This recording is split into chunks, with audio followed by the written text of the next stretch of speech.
guarantee that's something, if anybody experienced it, will never forget the rest of their lives. No way could you forget something like that.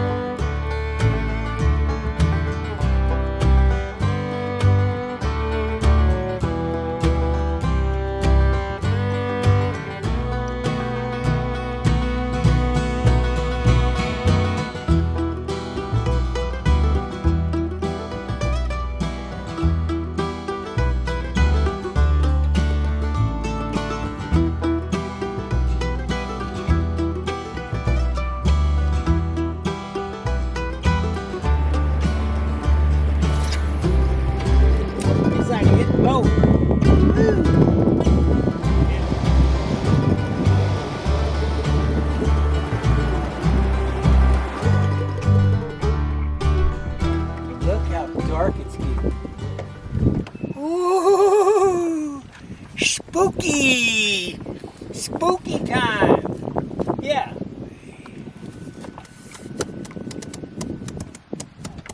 Wow! Wow! Look at this! I see the first star.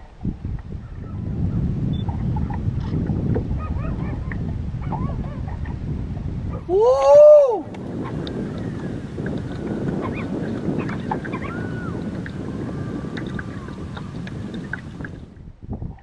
There it is.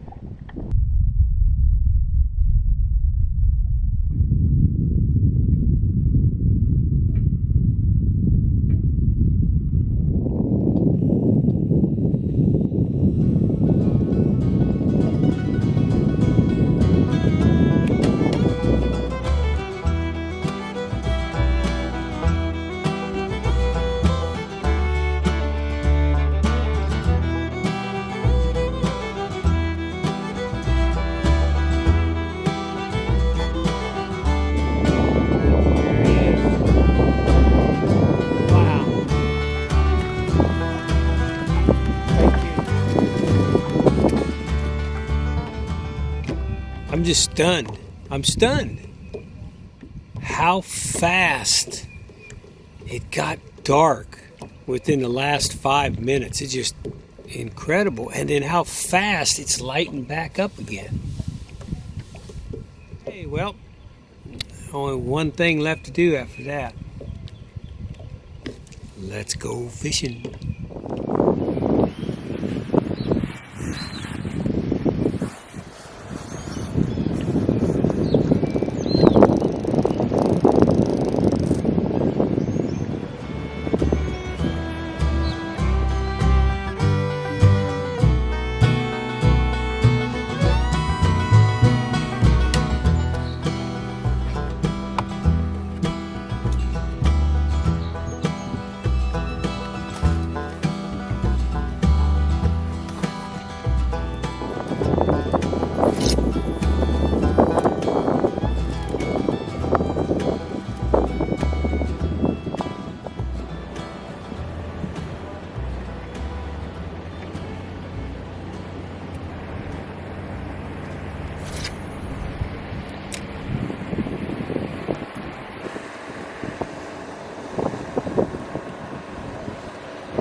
Woohoo! Woohoo! Woohoo!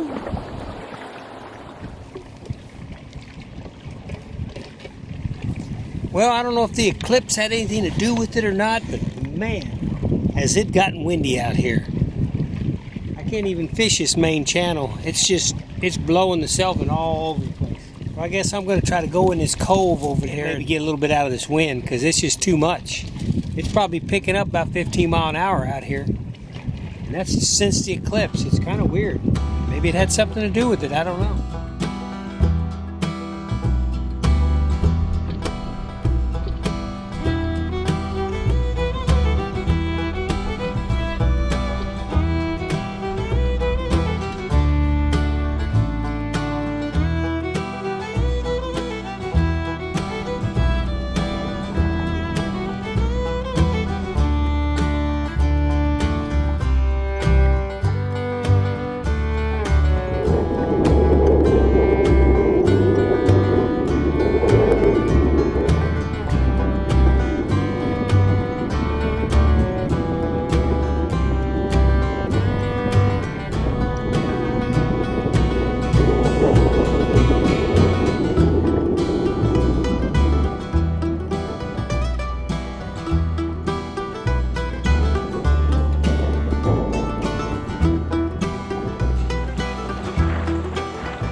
What a wonderful, wonderful day. I can't believe the eclipse affected me as much as it did. I've been traveling around my whole adult life, it seems like. And even with kids, we'd go camping and stuff. And I've seen some pretty wild stuff out in the forest, you know, Lake Superior, Lake Michigan, just traveling all over the United States. But that right there just floored me. That was just like, how do you explain it? I don't know. I was kind of by myself out there on the lake. It's kind of weird. It kind of brings a little bit of an understanding why community's good and fellowship is good and all that, but man, to experience something like that, just sitting there all by yourself like that, it was just overwhelming almost. It was like, wow, I just can't believe it got so dark like that. And the stars came out, man. And just as quick as it came in, a little sliver of sun started showing, and bam, it was just light again. I know my video won't do it justice. The only way to ever experience that is to experience it. Probably a lesser note, no fishing boat. Skunked on Eclipse Day. I don't know. I could have stayed out there even tonight a little bit longer, and that, you know, once that eclipse started setting in, I started seeing the moon shadow start coming across. I threw a few lines in, but I kind of gave up on fishing. And then even after that, it was probably an hour before I threw another line in. So I got some good bites. I had the green pumpkin on it, and it was coming through the water. And, you know, anytime a lure gets close to the boat, you pretty well just start reeling it up and just pull it up. I know I always think nothing's right underneath the boat. Right? I could see the speed crawl coming right up to the edge of the water, and I mean a big old bass was following it, and it just seemed like he saw me and just turned so quick and just shot back down. Right when it hit the top of the water, he was going to hit it. Got a couple other hits, you know, where my rod got hit a couple times, and I went to set it and didn't do any good. Patoka's always a tough sell. Patoka Lake is so big, you really got to do your time. You really got to figure out where the fish are. It's just so massive. You know, my goal was one. I was one shy of my goal. Well, hey, I appreciate you coming by. I had several missions today. One was to fish and see if I could do some good fishing. Two, of course, was the eclipse and try to film it and try to describe it. And then three was to start my two motors. I haven't started them since the late September. I think the last of September was the last time I had them out. And the Tohatsu, literally, I pumped it, got pressure underneath it, went to hit it. I mean, probably the starter went around once, and then the second time, bam, started right up, ran perfectly. With the Chrysler Big Daddy 85 horsepower. But what I didn't realize is I pumped it up, had good pressure. I put the choke in, because I remember last year, you got to really, whenever you start it, you got to really choke it to make sure it's going to start. But what I didn't do is I left the throttle in the neutral position. And what you got to do on the Big Daddy Chrysler is you got to put the throttle all the way forward. And then you prime it. And as soon as I went, oh man, because, you know, I cranked it, I don't know, maybe 6-8 times. And I'm thinking, oh man, what's going on here? The gas in both containers are from last year too. I got to thinking about that. I thought, you know, what do you do with gas like that? Once it's set for 3 or 4 months, I don't want to pour it out on the ground. I don't want to do anything like that. So I thought, okay, what I'll do is I'll bring it to Patoka one of these days and I'll just run it out. If the motors will start, I'll just run all that gas out. Once I put that throttle forward, the Big Daddy Chrysler just fired up, no problem. I didn't run it because I'm having trouble with one of my fish finders. My Humminbird that sits up here on the console. It comes on, lasts for a while, and then goes off. I was thinking it was my battery, but I bought a brand new battery, starter battery for the motors, which the Humminbirds are tied into too. And so it can't be the battery. The battery's good. I got to figure it out. You know, Humminbirds aren't that expensive. I might just replace it because I don't want to have any trouble like that. But my point is, I couldn't ride around with the Chrysler going because without a depth finder, do not come to Patoka Lake and travel around in a boat without a depth finder or some kind of a a gauge to tell you what depth you are, because man, right now the water is low. I mean super low. You'll crash into a tree, a stump, a rock, something like that. Because I hope that was a most memorable trip for you as it was for me. It was awesome, and probably next week or the week after I'll be back out. We'll go back after those fish.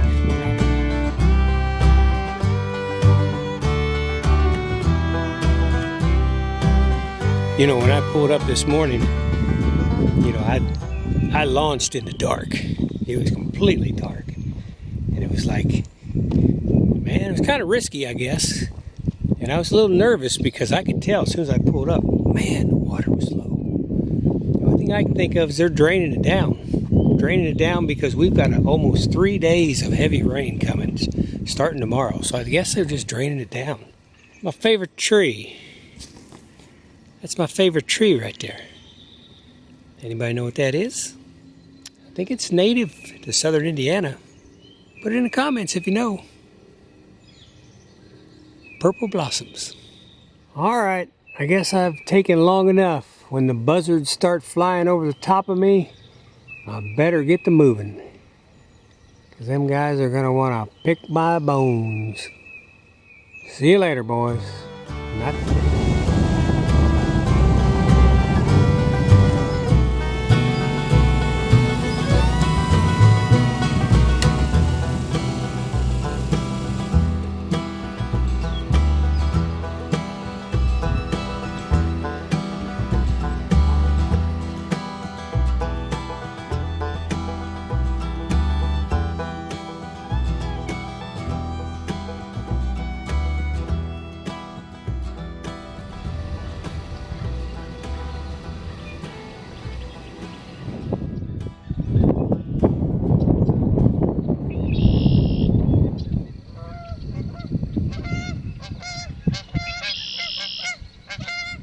This will give you a good idea how low the lake is. That's pretty recent drawdown.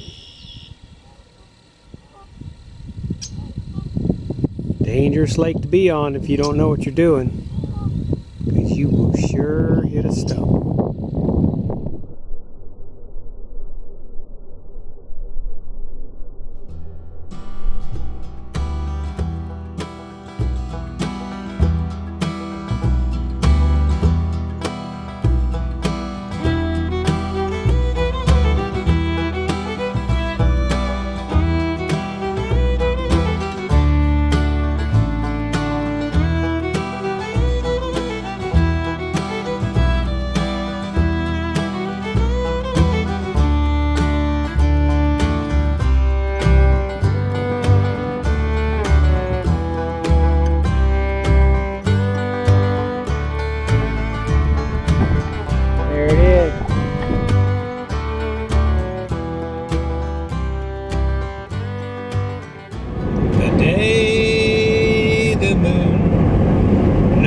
The sun, it was one of the best punches I've ever seen. The day the moon took out the sun is a day that I'll always remember. Talk to you on the next video.